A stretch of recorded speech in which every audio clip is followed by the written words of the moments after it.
Alger, le 29 avril 1827, quand le consul de France, il s'appelle Pierre Deval, reçoit 3 coups d'éventail, ou plus exactement de chasse-mouche, donnés par Hussein, le dé d'Alger, c'est-à-dire le chef du gouvernement. Ça, des générations d'écoliers ont appris cette histoire de coups d'éventail. La France ne peut supporter l'insulte faite à son consul et décide d'envahir l'Algérie, ce qu'elle fait d'ailleurs 3 ans plus tard. Alors bon, pas besoin d'être un expert en géopolitique pour se rendre compte que ce coup d'éventail, c'est un petit peu un prétexte. Mais il y a une chose qui est rarement évoquée, c'est pourquoi Hussein était-il en colère? Bah oui.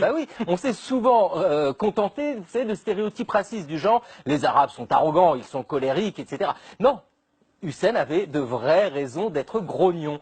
30 ans plus tôt, un de ses prédécesseurs avait prêté plusieurs millions à Bonaparte qui était en route pour l'Égypte. Et voilà, il avait prêté parce que la France était complètement ruinée, elle avait plus d'argent, donc elle voulait se ravitailler en blé. Sauf que, bon, au moment de rembourser, Napoléon avait dit, bah, écoutez, on va attendre la fin de la guerre. D'accord, pas de problème. 1815, Waterloo, Napoléon est renversé, Hussein demande le remboursement. Pas de réponse. Il réitère ses demandes. Voilà 15 ans, il n'en peut plus d'attendre. Surtout que c'est un prêt sans intérêt. Ah oui, c'est énorme. Alors, il faut voir que ce jour-là, quand le consul de France arrive, il est extrêmement méprisant envers le dé d'Alger. Il lui dit un truc du genre « Oh, vous savez, mon roi à moi, il a peut-être autre chose à faire que de vous répondre, quoi. » Bon, globalement, dans cette histoire... Le truc en trop, la phrase en trop. Voilà, Hussein n'a surtout pas perçu le piège qui était en train de se construire autour de lui. Et c'est tout simplement ça. Alors, pour terminer, il reste une question.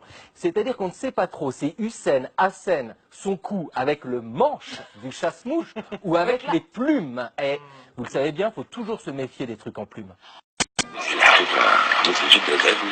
خاصة أني أنا اللي وصلت ساركوزي للسلطة وأنا اللي دعمته بالمال حتى أصبح رئيس. Ça, c'est le document de projet, si j'ose dire, d'appui ou de soutien financier à la campagne présidentielle du président Sarkozy. Qu'est-ce qu'il dit, ce document? Nous vous demandons de verser la somme de 50 millions d'euros ici.